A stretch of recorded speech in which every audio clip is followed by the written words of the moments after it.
Well, I think a lot of people can relate to if you're at a place for a long time and you don't get raises for a long time, and then someone else comes along and someone new, they come in making the same that you're making or a couple dollars less than you're making, and you worked just as hard at that job for so many years, and it kind of makes you feel like you're not worth it. And I think that there's places that have regular raises and things like that, and there's that saying where if you want to give yourself a raise, you have to leave and you have to get a job somewhere else. And I think a lot of people do that, but I think that it comes down to money. People don't want to pay that much money, and then if you want benefits, and if you go to a huge hospital setting, then you have a big corporation that you're dealing with, and maybe you don't make as much per hour, but you get better benefits. Or you go to a smaller owned place and maybe you don't get benefits, but you get better money per hour.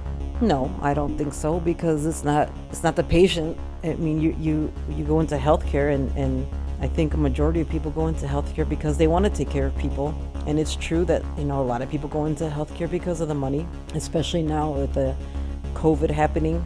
There was a potential for nurses to make a great deal of money, and a lot of the traveling nurses did that, and the object was money.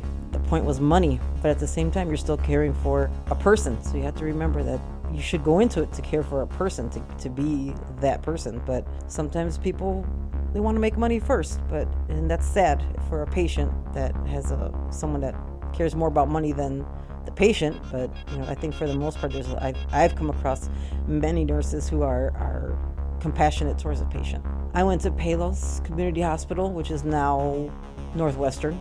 It was bought by Northwestern. It was a small community hospital. And again, it was a small community hospital, and it paid better being a CNA there than it did at Loyola, which brings me back to like a smaller place. And then they were bought out. And then when they were bought out by another company, well, then raises stopped and things like that slowed down. Perks went away. Yes, there was, Palos was, from what I know, what I understand, was run by nuns when they opened and continued to be run by nuns. When I arrived there, it was still run by a nun. Oh, brother. Estimate maybe 2003, maybe. And it was, I heard about it when I was moving there. I just happened to apply there because I saw they were hiring. And when I told my coworkers at Loyola, they were wondering how I got in there. Some of them asked how I got in there. Who do I know? And I said nobody, because they said that's kind of a place where you get in if you know somebody, and once you get in there, you don't really leave it, because the raises were nice and they had perks and things like that made you want to stay. And it was run a certain way, because the nuns don't mess around.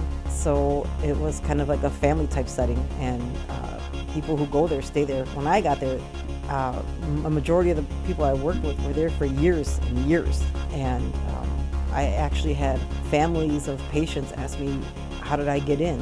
And I just applied, and I was lucky enough to just get in when they told me they'd applied for years and were never accepted. So now I don't know if it's that way now, because they were bought out by a bigger corporation, Northwestern. So I really don't know how it is now, but I would assume it's maybe easier to get in because it's a big place, and I'm sure that they need people all over Northwestern, all their facilities. Let's see. Well, I went to Palos as a CNA. Well, I left Palos and then I went back. So I started at Palos as a CNA, and I did oncology and med surg as a CNA, and then I moved to the heart unit, the CVU, as a CNA. And then that's when I started my prereqs and things like that for scrub tech school. So when I finished, I went to go work at McNeil. While I was in school, I actually worked at Rush downtown during the summer. As part of our program, we had to learn how to do sterile processing. So I had worked at Rush downtown, and then after graduation, some people went to work at McNeil, and I went to work at McNeil in their sterile processing department because I had the training from my scrub tech courses. And then from there, I applied to be a scrub tech at McNeil. And again, you run into different kinds of people at different places. And after being passed over, I made it there as a scrub tech, and I just wasn't happy there. I think it's everywhere that, you have coworkers you like to work with and coworkers you don't like to work with. I think that there was just more coworkers there that just weren't very professional, and I just didn't feel comfortable staying there. So I decided to, I moved on to a day surgery center in Bedford Park. I went to the day surgery place on State Road, Magna. It was an ambulatory surgery center. It's like same day surgery, which a lot of hospitals are doing now. A lot of places just want you out the same day if they can get you out. I mean, before you couldn't even get a joint replacement, you couldn't get that same day. You had to stay in the hospital for a minimum of a week, and now you can have a joint replacement and go home in a couple hours. But I went to go work at Magna, which is a day surgery center, and they did a lot of pain management, cataract, eye procedures, and things like that, and just outpatient procedures for gynecology and podiatry and things like that, mostly eyes and pain management. A lot of the doctors that come to those day surgery centers also operate in these big hospitals. From Magna, I went back to Palos to be a scrub tech. Before, I was at Palos as a CNA, and I left to kind of check out the surgical tech field and stuff as I had graduated. And they weren't hiring at that time. They were building a new hospital, and then I came back to it. And I started there since I had worked there as a CNA, and I left on good terms, and I had a good standing with the human resources. I was able to be rehired, and I went back as a scrub tech. I think now that I've done it for so long, I like plastic surgery. And I didn't do plastic surgery, cosmetic surgery. I didn't do that in the main hospitals. I do that now, though, at the plastic surgery center that I work for now. Well, they didn't have, when I went in thinking that I would be able to transfer to a different shift if it was available. I just wanted to get my foot in the door. So I did, but the shift was an 11 a.m. to 7:30 p.m. And it wasn't convenient for my family, but I wanted to get started there. And there was an opening for early first shift, which is what I wanted, was a first shift. And they told me I had the job, but I couldn't take it until they found someone to replace me on my 11 a.m. shift. And a lot of people don't want to do that. And it's an off shift, and you really can't get anything done during the day because you have to be at work by 10:30 or so. And then in the evening, you get off at 7:30, 8 o'clock. Well, a lot of times I didn't get off at 7:30 because there's nobody to relieve you, and you just have to stick it out and be there until they tell you can leave. So that was even more inconvenient being a single parent. So I didn't want to do that. And and you come across a lot of different personalities when you're working in a big hospital like that. You have some doctors that you don't mind working with, and some doctors you'd rather not work with. So